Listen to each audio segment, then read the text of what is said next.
I never thought that boarding a plane, something so simple, so routine, would be the moment my son finally discarded me like a piece of luggage he no longer needed. I was standing at the departure gate, surrounded by strangers wheeling carry-ons and clutching passports. I wasn't holding mine. It was missing.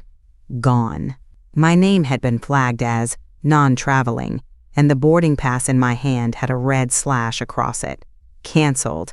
No explanation, just that word. In a font so final, it felt like a death certificate. My hands trembled as I looked up, scanning the crowd for Damien.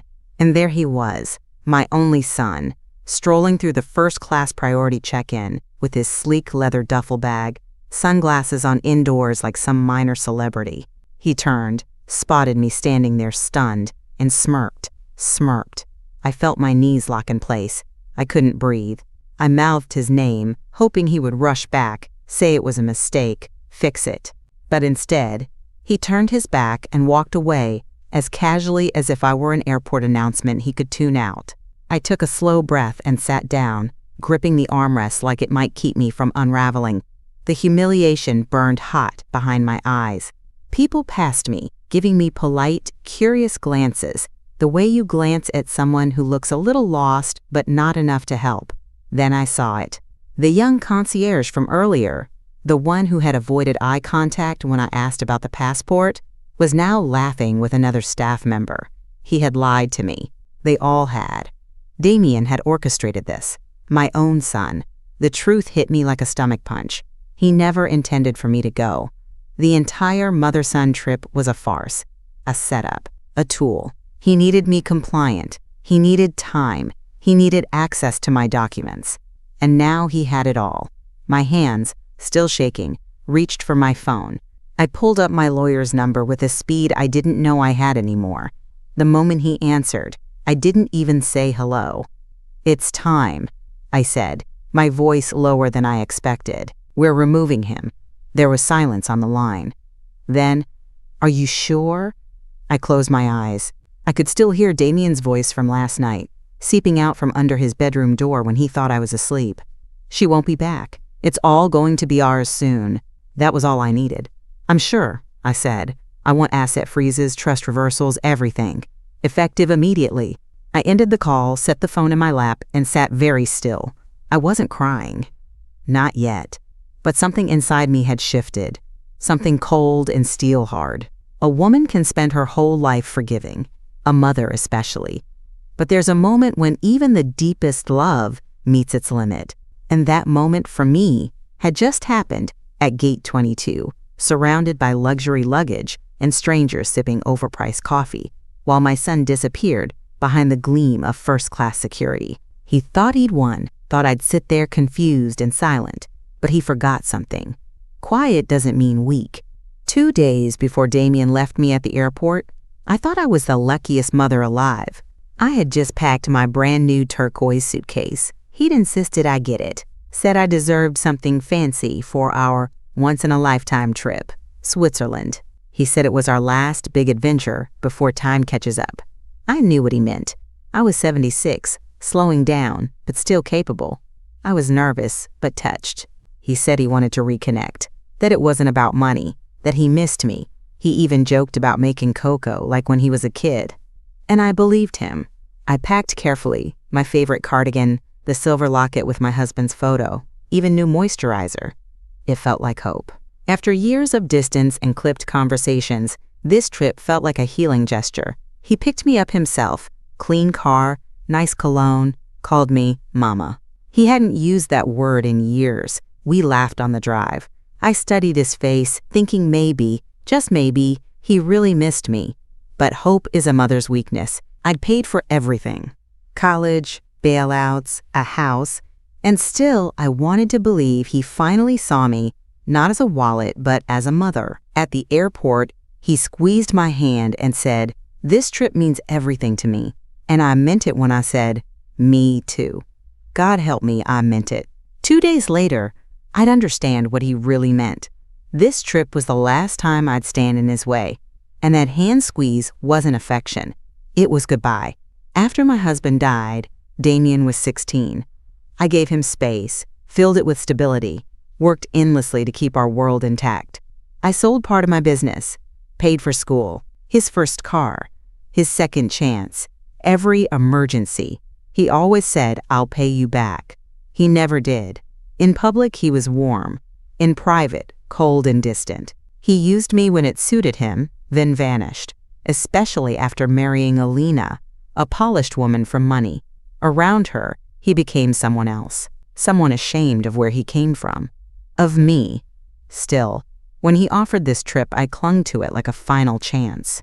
But that hope shattered at the airport gate, where I was left alone. No passport, no explanation, just a canceled ticket and the echo a lie.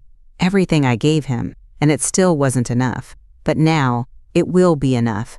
For me, the night before we were supposed to leave, I woke up thirsty, nothing dramatic, just a dry throat and a need for cold water. Damien's house was quiet, the kind of hush that makes you tiptoe out of habit, like you don't want to disturb even the furniture. I padded down the hallway barefoot, careful not to trip on the edge of the rug. His guest room, the one I always stayed in, was at the far end. I didn't hear him at first. I was passing the study when I caught the flicker of light spilling from under the door. Then I heard his voice, muffled at first, then sharper. No, she's not suspicious. She's still excited about the trip. My hand paused on the wall. She won't be back. Trust me, it's all gonna be ours soon. My throat closed up, but not from thirst anymore.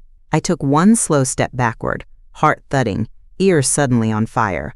"We've waited long enough," he continued. "Once she's out of the country, it'll be cleaner. The paperwork's ready. I checked everything. She's too old to fight it." A pause. A woman's voice, Alina's, came through the speaker. Muffled, but clear enough. "Make sure her name's off everything before the end of the month. If she finds out—" "She won't," Damien said quickly. "She's just grateful to be included. She's already packed. She doesn't suspect a thing." He laughed. A low, ugly thing. It didn't sound like my son. It sounded like someone impersonating him poorly.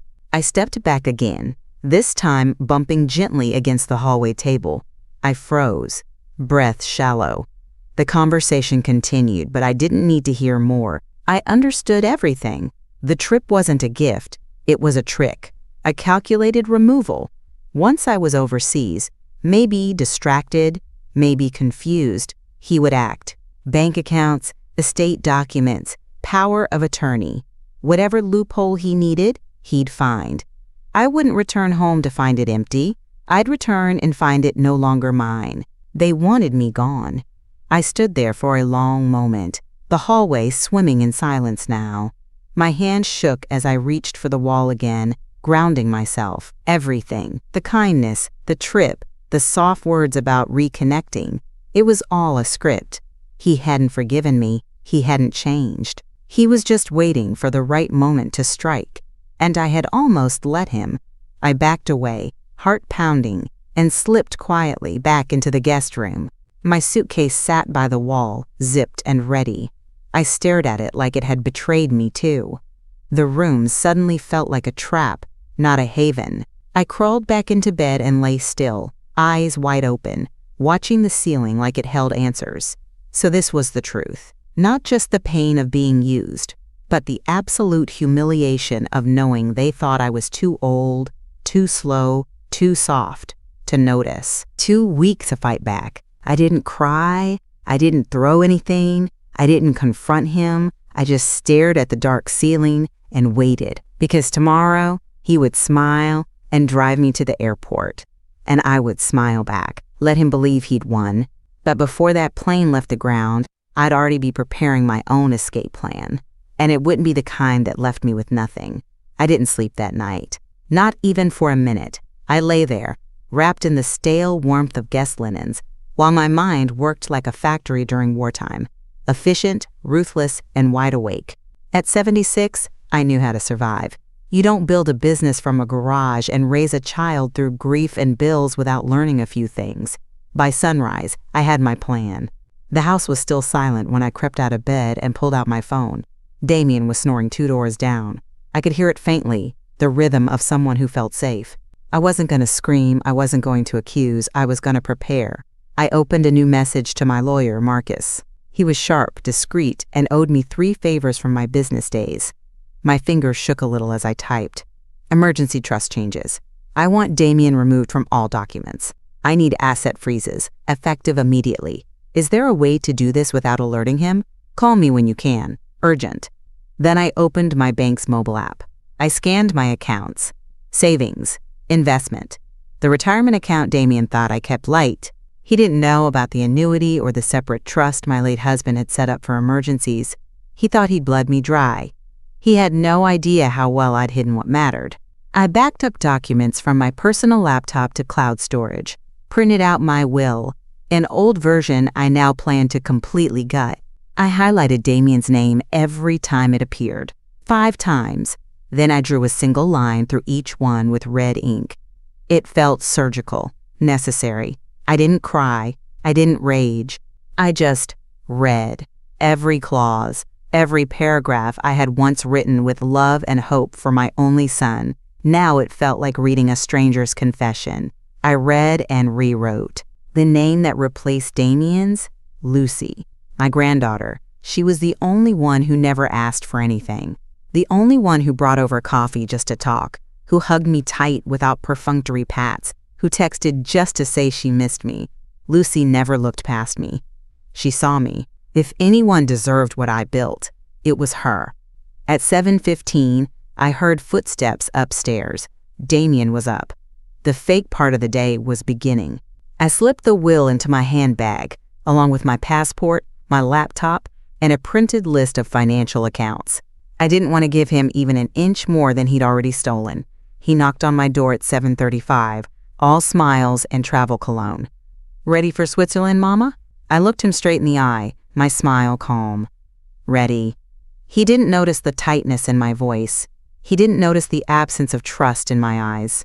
He took my suitcase, loading it into the trunk, humming as if he hadn't planned my exile the night before, as if the woman beside him was still his puppet. He drove us to the airport, talking about ski lifts and chocolate shops. I nodded, murmured approval, staring out the window while the phone in my lap buzzed. Marcus. Confirmed. Emergency trust can be filed today. Can you sign and send scanned copies before 3 p.m.? Yes, I could. Before the day was over, I would. As Damien joked about fondue and spas, I checked the airport's business center hours. Open at 9. Perfect. I sipped the complimentary water he handed me, smiled when he asked if I was excited. And I was. But not for the reason he thought. He had no idea the calm beside him was not ignorance. It was precision. It was the still breath before the hurricane. When we arrived at the airport, Damien was all charm and efficiency. He pulled my suitcase from the trunk with a flourish, waved at the valet like a man used to being noticed, and handed me my handbag with a rehearsed smile. Don't worry about anything, Mom, he said. I've got it all handled. It was the same tone he used when he used to say, I'll pay you back.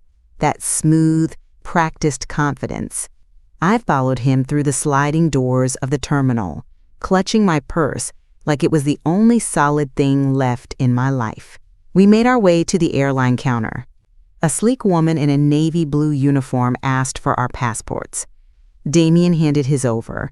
Then he looked at me. Yours? He asked casually.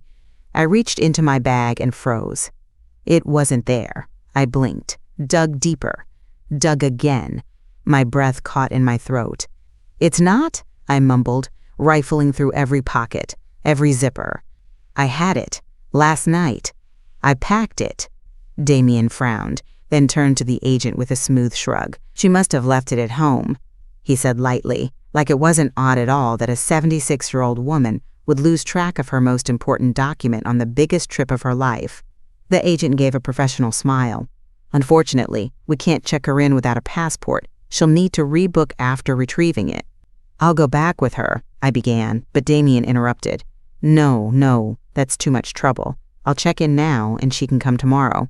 He turned to me, placing a firm hand on my shoulder. Just wait here a bit. I'll go sort it out. Then he walked away, behind the security line, without me. I stood there, still holding my bag, heart pounding in my ears. I tried to explain to the agent again. Something had to be wrong. It was just a mistake. She tapped her keyboard, glanced at the screen, then at me. "Ma'am, your ticket has been canceled." I blinked. "What?" "No, that's impossible." "My son booked." "I'm sorry," she said quickly, eyes darting away. "It says here your itinerary was removed due to a documentation issue. You've been marked as a non-traveling companion." Non-traveling, not delayed, not rescheduled, erased. I backed away from the counter and made my way to a row of airport seats. My legs felt like lead. My heart felt like glass. I sat down slowly, as if trying not to break. Damien never came back. I waited 10 minutes. Then 20. An hour. No texts. No calls. Just the occasional glance from staff who now avoided eye contact like I was contagious. Finally, I stood and approached a younger couple near the information desk. They looked kind. Human. The woman offered to help me call the concierge. That's when it clicked. I hadn't lost my passport. It had been removed from my handbag. At some point, between last night and this morning, when Damien had been so eager to take care of everything, my most essential document had disappeared. Like my name on the reservation, like my role in his life. Gone. My fingers clutched the edge of the counter as I asked to be taken somewhere private. And once I was alone, behind a thin pane of glass in a quiet room meant for overwhelmed travelers, I pulled out my phone and called Marcus. "This was never a mistake," I said, voice low but steady. He made sure I wouldn't be on that plane. I want every change filed today. And I want him locked out of everything. "Yes, ma'am," Marcus replied.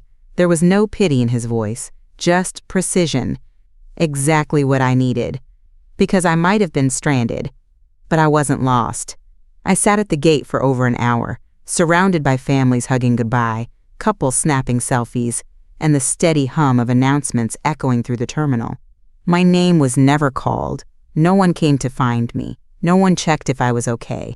I watched people board flights to Tokyo, London, Zurich. People with lives waiting for them. People with purpose. And I sat there, 76 years old, with nothing but a canceled boarding pass and a handbag that felt suddenly far too empty. I opened it again, digging through each compartment, even though I already knew. The passport was gone. He took it. Damien had reached into my life, into the one thing that gave me freedom, and stripped it away without even a word. I thought I had raised a man. Turns out, I just equipped a predator. I tried to speak to the airline staff again. They wouldn't meet my eyes. One whispered something to another, and I caught the word. Dementia. Dementia. That's when I understood the full extent of what Damien had done. He hadn't just sabotaged my trip. He had told them I was losing my mind. He said, "You have episodes," one of the younger agents confessed reluctantly, after I cornered her by the vending machines. "That you wonder. That your passport had to be held for safety. That it's happened before. It hadn't, not once. I may forget where I set my keys, or what day it is sometimes, but I have never forgotten who I am. I have never forgotten my son's cruelty, even when I wished I could." I thanked her, politely, coldly, then asked for a private room, somewhere quiet, somewhere I could think. They put me in a small lounge meant for VIPs. Padded chairs, soft lighting, lukewarm coffee in little porcelain cups. They thought they were babysitting a senile old woman. But I was preparing for war. I called Marcus again, told him everything. He didn't gasp, didn't interrupt, just asked for the timestamp of the incident, the names of the agents, the details about the missing passport. By the time we hung up, he had what he needed.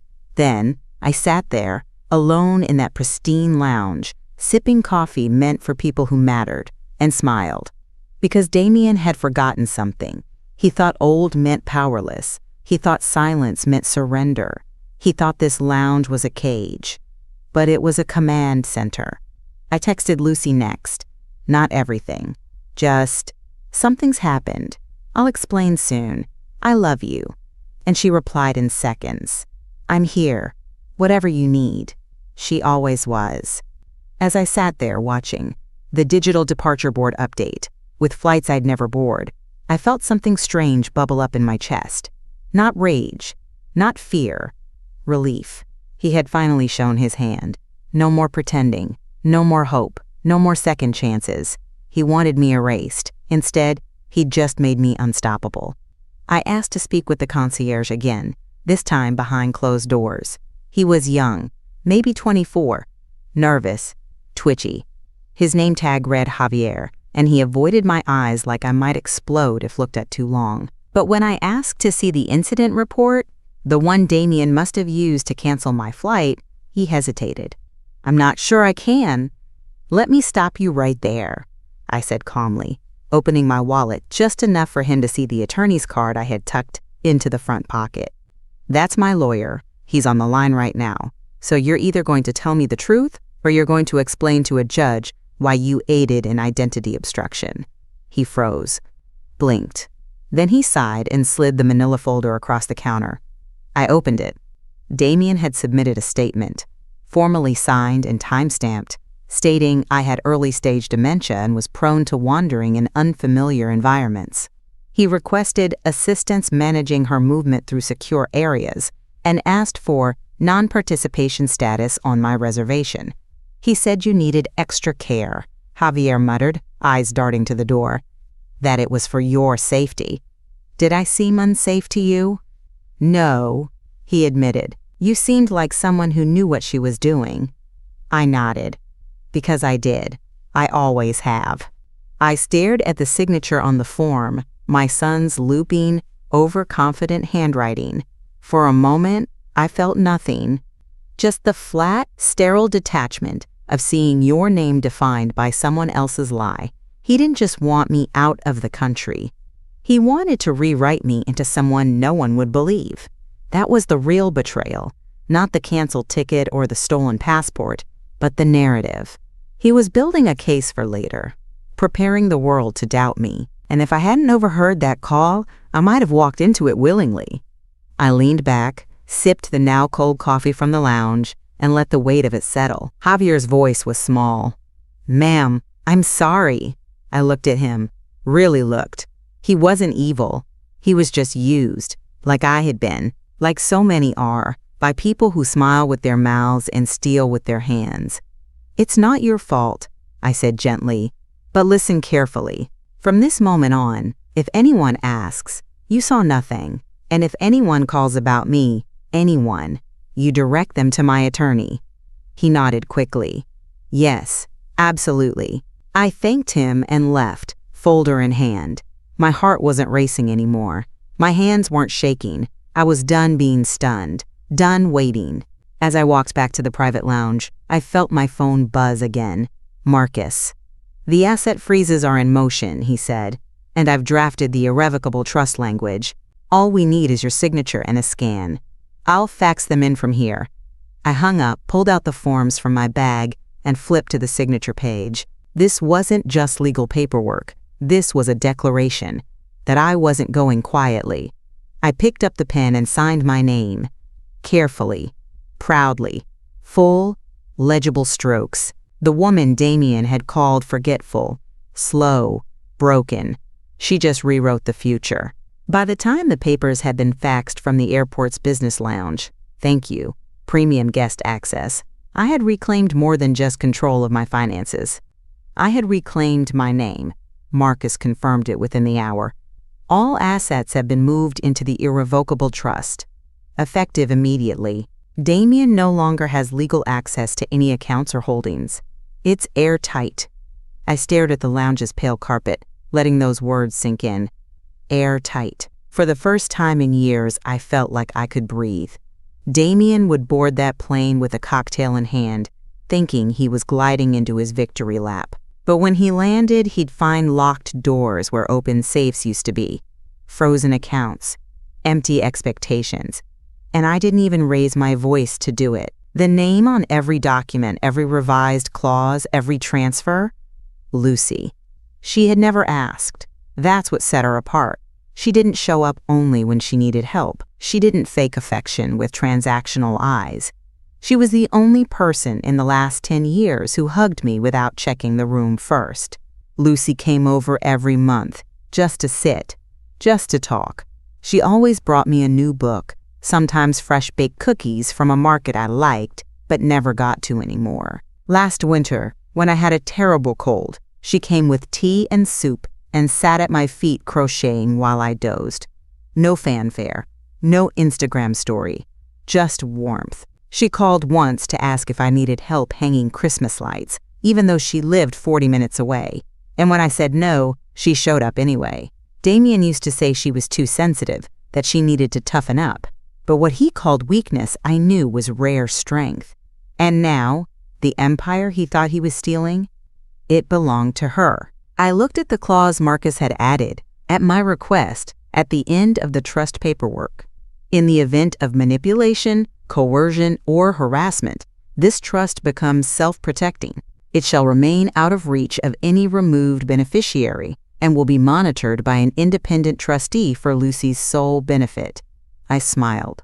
There would be no second chances, no loopholes, no way back in. Lucy wasn't just getting the money, she was getting freedom. Real, protected freedom. And Damien? He was getting exactly what he'd given me. Nothing. The fax confirmation beeped, a soft and final little sound. The documents had been sent, signed, sealed, and activated. From a quiet corner of an airport, I had cut the cord that tethered me to decades of quiet suffering. I stood slowly, gathered my things, and left the lounge with the kind of calm you can't fake. I passed a luxury store and paused, not because I needed anything, but because I suddenly remembered I used to like things. Pretty scarves, good perfume. A small reminder that I mattered too. I bought a small lavender bottle and tucked it into my bag. Damien wouldn't smell it, but Lucy would. I sat alone in the airport's business lounge, sipping coffee I didn't pay for, watching strangers pace past in press suits and soft leather shoes. No one gave me a second glance. And that was perfect. The quiet ones always get underestimated, especially older women, especially mothers who made too many excuses for too long. People think silence is surrender, but this was calculation. While Damien lounged in first class, thinking he'd outmaneuvered me, I sat in a high-backed chair and orchestrated the complete undoing of his plan, down to the last dollar. The fax confirmation pinged. The trust paperwork was officially submitted. I texted Marcus one word, done. Then I opened my email. In a few minutes, I drafted a message to the bank, confirming the removal of Damien from all shared access.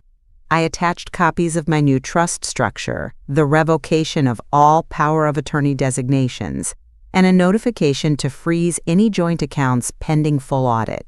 Next, I sent a brief note to my longtime financial advisor, separate from Damien's usual contact. Please schedule a call with Lucy to introduce her to the new account structure. She is the sole beneficiary moving forward. I pressed send, then sat back and exhaled. The stillness around me wasn't just calm, it was power. The kind that doesn't need to shout. I had been so careful for years, always choosing peace over pride. Even when Damien rolled his eyes at me, even when Alina called me sweet like it was a punchline, even when I caught them scanning my jewelry box with their eyes like it was already theirs, I didn't speak up. Until now. I looked around the lounge. No one knew what had just happened, that an empire, small but steady, built from decades of labor and sacrifice, had just been rerouted, that a woman they'd all dismiss as someone's grandmother had just pulled the rug out from under a man who thought she couldn't read fine print. And Damien? He'd find out soon. But not from me, not yet. I opened a new email draft, one I'd been thinking about for a long time, addressed to my closest friends, to family who still called, to Lucy. The subject line was simple. For the record. I attached screenshots, copies of voicemail transcripts where Damien had impersonated me to banks, PDFs of the signed statement he gave the airline about my supposed dementia, and financial records he'd tried to access without permission. I didn't say much, just a few clear lines. In case anyone asks why Damien is no longer mentioned in my will, this is the truth. It may be uncomfortable, but it is real. Thank you to those who treated me like more than a wallet. I see you, and I hit send, No drama. No warnings, just facts. Let him deal with the aftermath. Let him explain why the woman he was flying away from had already flown past him in every meaningful way. I stood, smoothed my blouse, and dropped the used coffee cup into the trash with deliberate ease. No one saw me leave the lounge.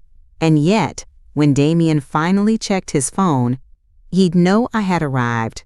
By the time Damien stepped onto the jet bridge, I was already gone.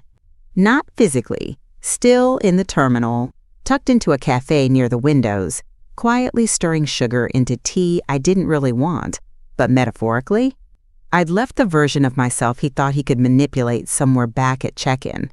The cafe's glass offered the perfect vantage point. I saw him stroll toward the plane, confident and unbothered. He glanced at his phone, probably checking his crypto wallet or reading some fawning text from Alina, not mine. I waited until I saw the back of his head as he handed over his boarding pass, waited until the doors behind him closed. And then I pulled out my phone. One message. You'll be traveling lighter than you thought. I hit send. A beat passed. Then another. He was likely already in his seat. Phone still connected to airport Wi-Fi before the cabin doors locked him into oblivion for the next 8 hours. I pictured it. Him reading it. Frowning. Confused at first. Then annoyed. Then panicked. Because Damien wasn't stupid. He was arrogant. And those two traits don't mix well when power shifts in silence. I watched his plane through the glass as the jet engines roared to life. He was above the clouds now, sipping champagne, thinking the world was still his. But back, on the ground, I was burning the version of me who ever begged to be seen. And in her place stood someone who didn't need to scream to shake the earth.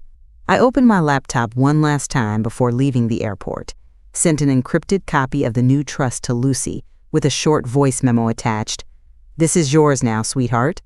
Everything they thought they could steal, everything they overlooked while you were just being kind. Use it well. I signed it simply. Love, Grandma. She replied within 2 minutes. I'm crying. I love you. I don't deserve this. But she did, because she never tried to. And just like that, the plane carrying Damien to the life he planned to fund, with my erasure lifted into the sky, and I left the cafe with nothing but my purse and peace. No one stopped me, no applause, no audience. Just the soft clink of the cup on the saucer, and the knowledge that every account, every asset, every hidden stash was now untouchable to him. It was the most powerful I'd ever felt in my life. I didn't need revenge, just results. Somewhere over the Atlantic, Damien's world began to unravel. I didn't see it happen, but I didn't have to. I know my son. His tells, his tempers, his blind spots. I know exactly what his face looked like the moment that first notification popped up on his screen. Transaction declined. At first he'd laugh, scoff, try it again, then again. Then the second alert would come. Joint account access revoked. Contact your institution. He probably called the bank, demanded to know why his card wasn't working. Maybe he used that voice of his, slick and falsely patient, like the world owed him an apology. But this time, the world said no. The financial advisor I'd used for 30 years called me an hour later. Your son attempted to authorize a wire transfer to a foreign account, she said. We informed him he was no longer listed. He didn't take it well. I imagine not, I said calmly, sipping tea on my front porch like it was just another Tuesday. He used your name, tried to say you were with him, and gave verbal consent. Did he now? Yes, she said, her voice tightening. I filed a fraud flag. We've also recorded the call for legal purposes. Good, I said. Keep it.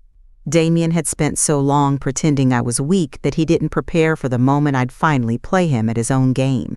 And he certainly never imagined I'd do it silently, without drama, without confrontation, just surgical, brutal withdrawal. I could imagine him now, somewhere at 36,000 feet, frantically refreshing his banking app, telling Alina it was a glitch, that the system would sort it out, that Mom must have messed something up, But I hadn't messed up. I'd woken up. And now I was unreachable. For the first time in his life, Damien had to face consequences he couldn't cry, charm, or threaten his way out of. And it was only just beginning. Marcus had promised me a full review of all property titles, business filings, even old forgotten credit lines that might still carry my signature. By the time Damien landed, he wouldn't just find himself locked out of my accounts. He'd find his foundation gone. He'd bet everything on the assumption I would never fight back. And I didn't. I just erased the playing field. I waited until Damien was firmly mid-flight. No Wi-Fi, no way to intercept or control the story. Then I opened my email. The subject line was simple. For your awareness, Damien Ashcroft. I sent it to every name he ever tried to impress. His boss, his mentor from grad school, Alina's parents, the charity board he begged to join, even that smug friend of his who once called me quaint. Attached were 3 things: a transcript of the voicemail Damien left pretending to be me, authorizing access to accounts that weren't his, a scan of the airport concierge's signed incident report, where Damien falsely claimed I suffered from dementia, a financial audit showing every unauthorized transaction he'd made over the past 6 months, using my name. I didn't add commentary, no dramatic preamble, just facts. Let the evidence speak louder than my disappointment ever could. Within an hour, I started seeing the read receipts come in, one by one. Some responded with silence, some with shock. One of the board members replied, "Thank you for bringing this to our attention. We will review Mr. Ashcroft's application immediately." Another from Alina's father, "I had no idea. I'm so sorry this happened to you. I will be speaking to my daughter." But the one that broke me, just for a moment, was from Damien's old college roommate Liam. "I always wondered why you never came to the reunions. Now I understand. I'm sorry, Helen, truly." For a second, I stared at that message, blinking back something I didn't want to feel. Because for years, I thought it was me, that I hadn't done enough, that maybe I was too cold, too old-fashioned, too uneducated to be part of Damien's new world. But now they all knew. They didn't have to believe me anymore. They had the truth in black and white. And truth, unlike money, can't be revoked once it's seen. I leaned back in my chair and watched the sun crawl across the floorboards of my living room. The woman who once second-guessed her worth, who once waited by the phone for birthday calls that never came, she didn't live here anymore. This house belonged to someone else now, someone who no longer asked to be respected, someone who demanded it. The plane hadn't even touched down when the call started. My phone buzzed relentlessly, Damien's name lighting up the screen like a siren. At first, I just watched it vibrate, watched it jump slightly on the wooden table next to my tea. Each ring sounded more frantic than the last, like a man clawing at a door he never thought would close. I didn't answer. I didn't need to. What could he say? That it was all a misunderstanding? That he didn't mean to file false medical claims about his own mother? That he hadn't tried to drain accounts he didn't own? There are some things you don't apologize for, you just become them. He had become the man who abandoned his mother at an airport gate and laughed about it. So I let the call go to voicemail. Then another. And another. Finally, I blocked the number. That's when Lucy called. I saw her name and answered immediately. The moment I heard her voice, the dam cracked. "Grandma," she said softly, "I just read everything. Is it true?" I swallowed hard. "Yes, sweetheart. Every word." I expected silence. What I got was a sob. "I'm so sorry," she whispered.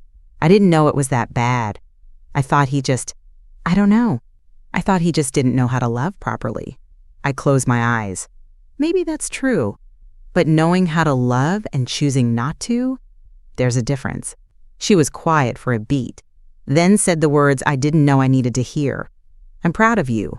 I bit my lip. "For what? Taking this long?" "No," she said fiercely. "For finally choosing you. For not letting him take another piece." We both cried then, quietly, on opposite ends of a call that suddenly felt like a lifeline. "I want to see you," she said. "Soon, okay? Come whenever you want," I told her.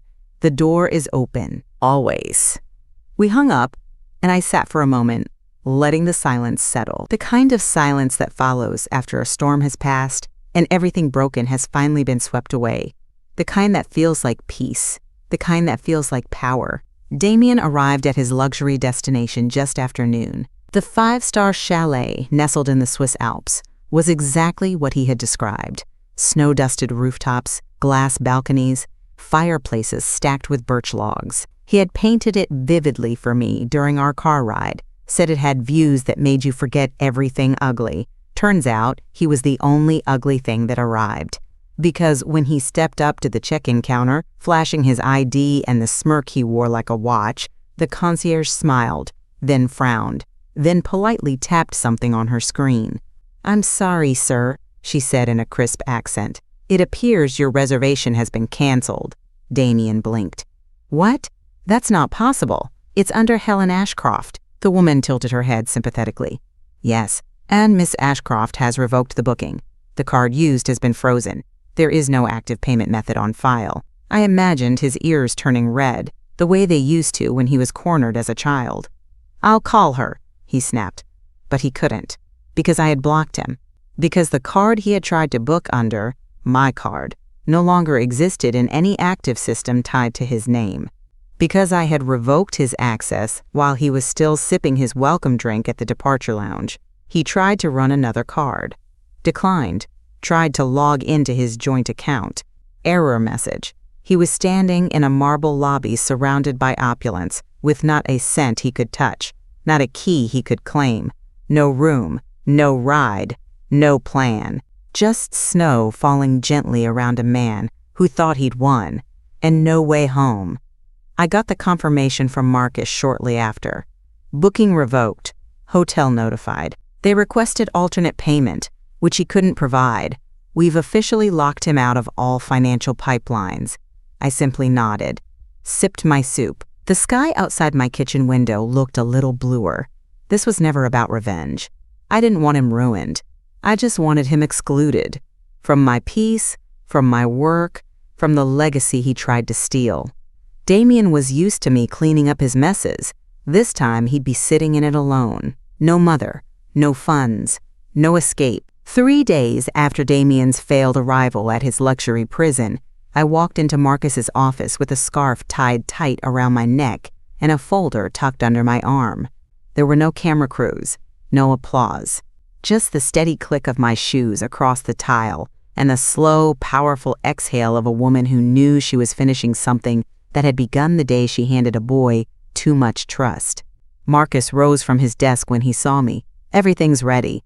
I nodded and took the seat across from him.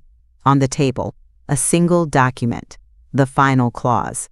It was the last step in the trust rewrite. A clause that not only removed Damien as a beneficiary, but barred him permanently from contesting, disputing, or manipulating anything tied to my estate. It included a restraining order tethered to any future trust access attempts and authorized civil penalties if he or Alina made contact with my legal team again. "Once you sign," Marcus said, "it's done." I opened the folder. Inside were photographs, ones Lucy had sent me, pictures of my garden blooming last spring. The old swing Damien used to sit on, me holding a tray of cookies while Lucy laughed on the porch. I stared at them for a long moment. Then I picked up the pen and signed. My hand didn't shake. My breath didn't catch. It was the easiest signature of my life. Marcus slid the document into a secure envelope. "He can't touch you now. Not legally, not financially, not even symbolically." "Good," I said, because this wasn't just about money anymore. It was about drawing a line he could never cross again. For too long, I had let love blind me to reality. I let guilt masquerade as loyalty. I told myself that mothers must always forgive. That if I just waited long enough, if I gave enough, Damien would finally look at me the way I looked at him, like family. But I was wrong. And this clause? It wasn't about vengeance. It was about clarity. I stood, shook Marcus's hand, and left the office with the same calm I had walked in with. No tears, no breakdowns, just peace. Because the last thing I ever gave my son wasn't an inheritance. It was a boundary.